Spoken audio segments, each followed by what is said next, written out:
ალბათ თქვენს გარშემო ერთი ადამიანი მაინც არის, ვისაც ყოველთვის სცივა. სცივან ადამიანებს ზაფხულშიც კი სცივა. თუმცა ეს არ ყოფილა მხოლოდ ფსიქოლოგიური აჩემება. ამას ფიზიოლოგიური მიზეზებიც ჰქონია და რამდენიმე ფაქტორზეა დამოკიდებული.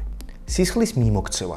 როდესაც სისხლი ნორმალურად არ მიედინება კიდურებში, ხელსა და ფეხებში, ეს ნიშნავს, რომ ნაკლებად მიეწოდება სითბო და ჟანგბადი. შესაძლებელია დაბალი წნევის მქონე ადამიანებშიც, რასაც ჰიპერტენზია ჰქვია. შეიძლება ჰქონდეს მიზეზი ვაზოკონსტრიქცია, ძარღვების შეკუმშვა.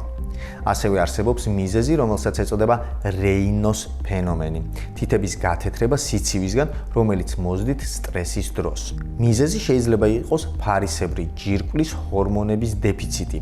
ჰიპოთირეოზი. ფარისებრი ჯირკვალი არ გამოყოფს საკმარის თიროქსინს, რაც ანელებს მეტაბოლიზმს, იწვევს სიცივის აუტანლობას, დაღლილობას და სხვა სიმპტომებს. დაბალი წონა ან სხეულის ცხიმის ნაკლებობა. ცხიმი თერმოიზოლაციაა, ზედმეტად გამხდარ ადამიანებს უფრო სცივად. თუ უფრო ჩავუღრმავდებით და თუ ეს მდგომარეობა შემაწუხებელი გახდა, შეიძლება უფრო პრობლემური იყოს მაგალითად ანემია, სისხლში რკინის დეფიციტი. რკინა საჭიროა ჟანგბადის გადასატანად. ანემიურ ადამიანს ხშირად სცივა და აქვს დაღლილობის შეგრძნება.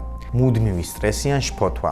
სტრესი იწვევს ადრენალინის გამოყოფას, ხოლო ეს იწვევს თავის მხრივ ძარღვების შეკუმშვას, რაც შესაბამისად ჟანგბადის მიწოდებას უშლის ხელს კიდურებში, შესაბამისად იწვევს სიცივის შეგრძნებას. ასევე არის მეექვსე ფაქტორიც, ქალებში ჰორმონალური ცვლილებები.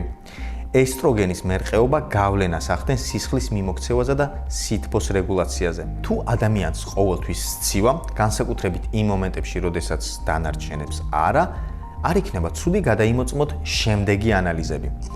CBC, საერთო სისხლის ანალიზი ანემიისთვის, TSH, T3, T4, ფარისებრი ჯირკვლის ფუნქცია, რკინა და ფერიტინი, არტერიული წნევის კონტროლი, სისხლის გლუკოზა.